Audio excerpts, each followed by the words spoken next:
जय गुरु जी। मैना की इच्छा के अनुसार एक ब्राह्मण पत्नी का पार्वती को पतिव्रत धर्म का उपदेश देना। ब्रह्मा जी कहते हैं, नारद, तदनंतर सप्तऋषियों ने हिमालय से कहा, गिरिराज, अब आप अपनी पुत्री पार्वती देवी की यात्रा का उचित प्रबंध करें। मुनीश्वर यह सुनकर पार्वती के भावी विरह का अनुभव करके गिरिराज कुछ काल तक अधिक प्रेम के कारण विषाद में डूबे रह गए। कुछ देर बाद सचेत हो शैलराज ने तथास्तु कहकर मैना को संदेश दिया। मुने हिमवान का संदेश पाकर हर्ष और शोक के वशीभूत हुई मैना पार्वती को विदा करने के लिए उद्यत हुई। शैलराज की प्यारी पत्नी मैना ने विधि पूर्वक वैदिक एवं लौकिक कुलाचार का पालन किया और उस समय नाना प्रकार के उत्सव मनाए। फिर उन्होंने नाना प्रकार के रत्न जटित सुंदर वस्त्रों और 12 आभूषणों द्वारा राजोचित श्रृंगार करके पार्वती को विभूषित किया। तत्पश्चात मैना के मनोभाव को जानकर एक सती साध्वी ब्राह्मण पत्नी ने गिरिजा को उत्तम पातिव्रत्य की शिक्षा दी। ब्राह्मण पत्नी बोली, गिरिराज किशोरी, तुम प्रेम पूर्वक मेरा यह वचन सुनो।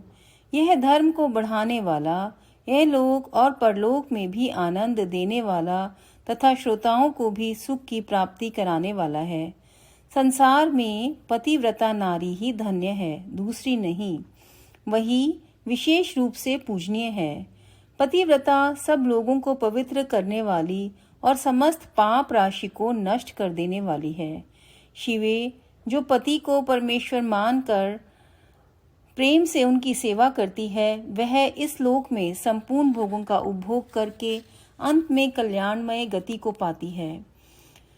सावित्री, लोपामुद्रा, अरुंधति, शांडिली, छतरूपा, अनसूया, लक्ष्मी, स्वधा, सती, संज्ञा, सुमति, श्रद्धा, मैना और स्वाहा, ये तथा और भी बहुत सी स्त्रियां साध्वी कही गई हैं। यहाँ विस्तार भय से उनका नाम नहीं लिया गया। वे अपनी पातिव्रत्य के बल से ही सब लोगों की पूजनीय तथा ब्रह्मा, विष्णु, शिव एवं मुनीश्वरों की भी माननीय हो गई हैं। इसलिए तुम्हें अपने पति भगवान शंकर की सदा सेवा करनी चाहिए। वे दीन दयालु, सबके सेवनीय और सत्पुरुषों के आश्रय हैं। श्रुतियों और स्मृतियों में पातिव्रत्य धर्म को महान बताया गया है। इसको जैसा श्रेष्ठ बताया जाता है वैसा दूसरा धर्म नहीं है। यह निश्चय पूर्वक कहा जा सकता है। पातिव्रत्य धर्म में तत्पर रहने वाली स्त्री अपने प्रिय पति के भोजन कर लेने पर ही भोजन करे। शिवे, जब पति खड़ा हो तब साध्वी स्त्री को भी खड़ी ही रहना चाहिए। शुद्ध बुद्धि वाली साध्वी स्त्री प्रतिदिन अपने पति के सो जाने पर सोए और उसके जागने से पहले ही जग जाए। वह छल कपट छोड़कर सदा उसके लिए हितकर कार्य ही करे। शिवे, साध्वी स्त्री को चाहिए कि जब तक वस्त्र आभूषणों से विभूषित ना हो तब तक पति की दृष्टि के सम्मुख ना आए। यदि पति किसी कार्य से परदेश में गया हो तो उन दिनों उसे कदापि श्रृंगार नहीं करना चाहिए। पतिव्रता स्त्री कभी पति का नाम ना ले। पति के कुटु वचन कहने पर भी वह बदले में कड़ी बात ना कहे। पति के बुलाने पर वह घर के सारे कार्य छोड़कर तुरंत उसके पास चली जाए और हाथ जोड़कर प्रेम से मस्तक झुकाकर पूछे, नाथ, किस लिए इस दासी को बुलाया है?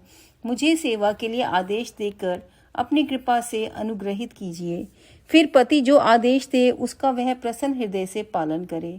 वह घर के दरवाजे पर देर तक खड़ी ना रहे, दूसरे के घर ना जाए, कोई गोपनीय बात जानकर हर एक के सामने उसे प्रकाशित ना करे। पति के बिना कहे ही उसके लिए पूजन सामग्री स्वयं जुटा दे और उनके हित साधन के यथोचित अवसर की प्रतीक्षा करती रहे। पति की आज्ञा लिए बिना कहीं तीर्थ यात्रा के लिए भी ना जाए। लोगों की भीड़ से भरी हुई सभा या मेले आदि के उत्सवों का देखना वह दूर से ही त्याग दे। जिस नारी को तीर्थ यात्रा का फल पाने की इच्छा हो उसे अपने पति का चरणोदक पीना चाहिए। उसमें उसके लिए ही सारे तीर्थ और क्षेत्र हैं, इसमें संशय नहीं है।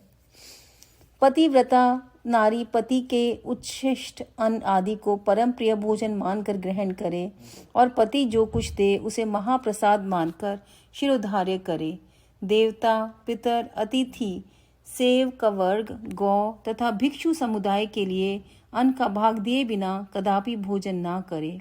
पातिव्रत धर्म में तत्पर रहने वाली गृह देवी को चाहिए कि वह घर की सामग्री को संयत एवं सुरक्षित रखे, गृह कार्य में कुशल हो, सदा प्रसन्न रहे और खर्च की ओर से हाथ खींचे रहे। पति की आज्ञा लिए बिना उपवास व्रत आदि ना करे, अन्यथा उसका कोई फल नहीं मिलता और वह परलोक में नरकगामिनी होती है।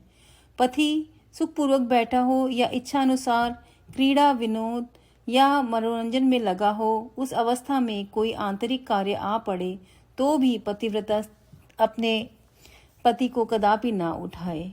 पति नपुंसक हो गया हो, दुर्गति में पड़ा हो, रोगी हो, बूढ़ा हो, सुखी हो अथवा दुखी हो, किसी भी दशा में नारी अपने उस एकमात्र पति का उल्लंघन ना करे। रजस वाला होने पर वह 3 रात्रि तक पति को अपना मुख ना दिखाए, अर्थात उससे अलग रहे। जब तक स्नान करके शुद्ध ना हो जाए तब तक अपनी कोई बात भी वह पति के कानों में ना पड़ने दे। अच्छी तरह स्नान करने के पश्चात वह सबसे पहले अपने पति के मुख का दर्शन करे, दूसरे किसी का मुंह कदापि ना देखे अथवा मन ही मन पति का चिंतन करके सूर्य का दर्शन करे। पति की आयु बढ़ने की अभिलाषा रखने वाली पतिव्रता नारी हल्दी, रोली, सिंदूर, काजल आदि, चोली, पान, मांगलिक आभूषण आदि, केशों का संवारना, चोटी गूंथना तथा हाथ कान के आभूषण, इन सब को अपने शरीर से दूर ना करे। धोबिन, छिनाल या कुल्टा, सन्यासिनी और भाग्यहीना स्त्री को वह कभी अपनी सखी ना बनाए। पति से द्वेष रखने वाली स्त्री का वह कभी आदर ना करे। कहीं अकेली ना खड़ी हो, कभी नंगी होकर ना नहाए। सती स्त्री ओखली, मूसल, झाड़ू, सिल, जांत और द्वार के चौखट के नीचे वाली लकड़ी पर कभी ना बैठे। मैथुन काल के सिवा और किसी समय में वह पति के सामने दृष्टता ना करे। जिस जिस वस्तु में पति की रुचि हो उससे वह स्वयं भी प्रेम करे। पतिव्रता देवी सदा पति का हित चाहने वाली होती है। वह पति के हर्ष में हर्ष माने, पति के मुख पर विषाद की छाया देख स्वयं भी विषाद में डूब जाए तथा वह प्रियतम पति के प्रति ऐसा बर्ताव करे जिससे वह उन्हें प्यारी लगे। पुण्यात्मा पतिव्रता स्त्री संपत्ति और विपत्ति में भी पति के लिए एक सी रहे, अपने मन में कभी विकार न आने दे और सदा धैर्य धारण किए रहे। घी, नमक, तेल आदि के समाप्त हो जाने पर भी पतिव्रता स्त्री पति से सहसा यह ना कहे कि अमुक वस्तु नहीं है।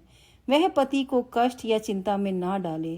देवेश्वरी पतिव्रता नारी के लिए एकमात्र पति ही ब्रह्मा, विष्णु और शिव से भी अधिक माना गया है। उसके लिए अपना पति शिव रूप ही है।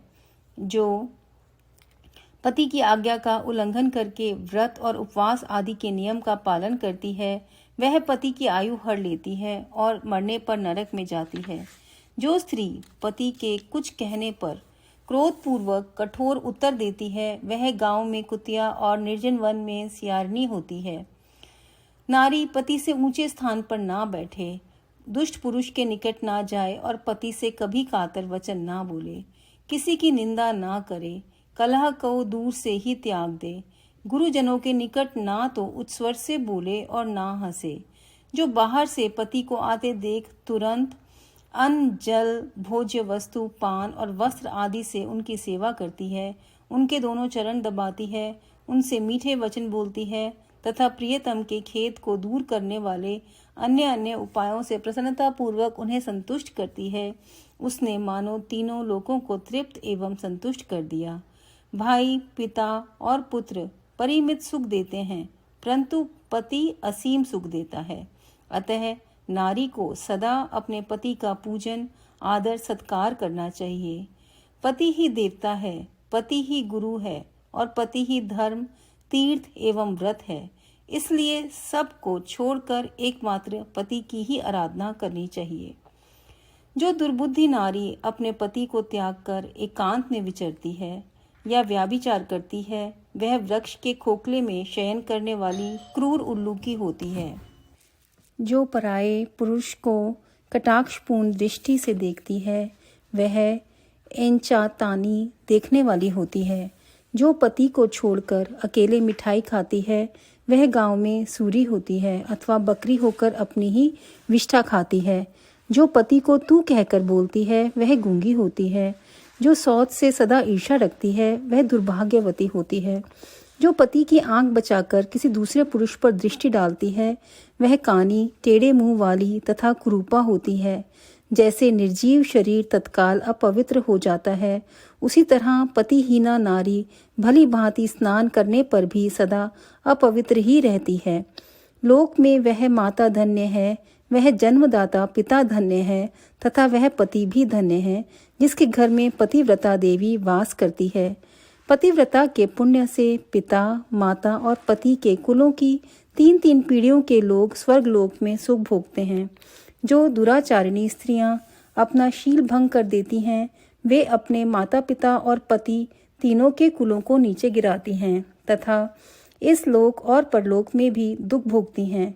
पतिव्रता का पैर जहाँ जहाँ पृथ्वी का स्पर्श करता है, वहाँ वहाँ की भूमि पापहारिणी तथा परम पावन बन जाती है। भगवान सूर्य, चंद्रमा तथा वायुदेव भी अपने आप को पवित्र करने के लिए ही पतिव्रता का स्पर्श करते हैं और किसी दृष्टि से नहीं। जल भी सदा पतिव्रता का स्पर्श करना चाहता है और उसका स्पर्श करके वह अनुभव करता है कि आज मेरी जड़ता का नाश हो गया तथा आज मैं दूसरों को पवित्र करने वाला बन गया।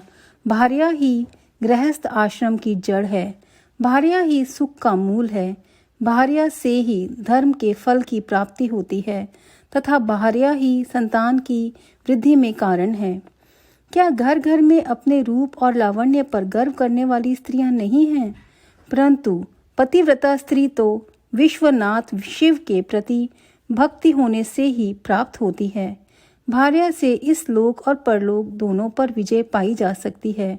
भार्याहीन पुरुष देव यज्ञ, पितृयज्ञ और अतिथि यज्ञ करने का अधिकारी नहीं होता।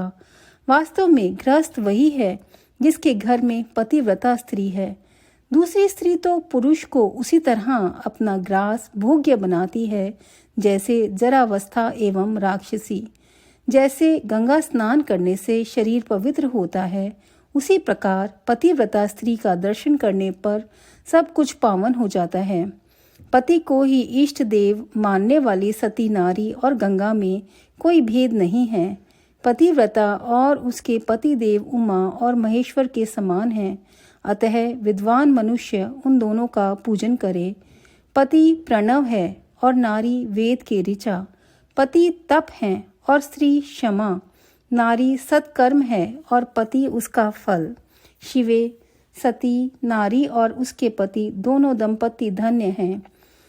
गिरिराज कुमारी, इस प्रकार मैंने तुमसे पतिव्रता धर्म का वर्णन किया है। अब तुम सावधान हो। आज मुझसे प्रसन्नता पूर्वक पतिव्रता के भेदों का वर्णन सुनो। देवी, पतिव्रता नारियां उत्तमा आदि भेद से 4 प्रकार की बताई गई हैं, जो अपना स्मरण करने वाले पुरुषों का सारा पाप हर लेती हैं। उत्तमा, मध्यमा, निकृष्टा और अति निकृष्टा, ये पतिव्रता के 4 भेद हैं। अब मैं इनके लक्षण बताती हूँ, ध्यान देकर सुनो। भद्रे, जिसका मन सदा स्वप्न में भी अपने पति को ही देखता है, दूसरे किसी पर पुरुष को नहीं, वह स्त्री उत्तमा या उत्तम श्रेणी की पतिव्रता कही गई है। शैलजे, जो दूसरे पुरुष को उत्तम बुद्धि से पिता, भाई एवं पुत्र के समान देखती है, उसे मध्यम श्रेणी की पतिव्रता कहा गया है। पार्वती, जो मन से अपने धर्म का विचार करके व्यभिचार नहीं करती, सदाचार में ही स्थित रहती है, उसे निकृष्टा अथवा निम्न श्रेणी की पतिव्रता कहा गया है।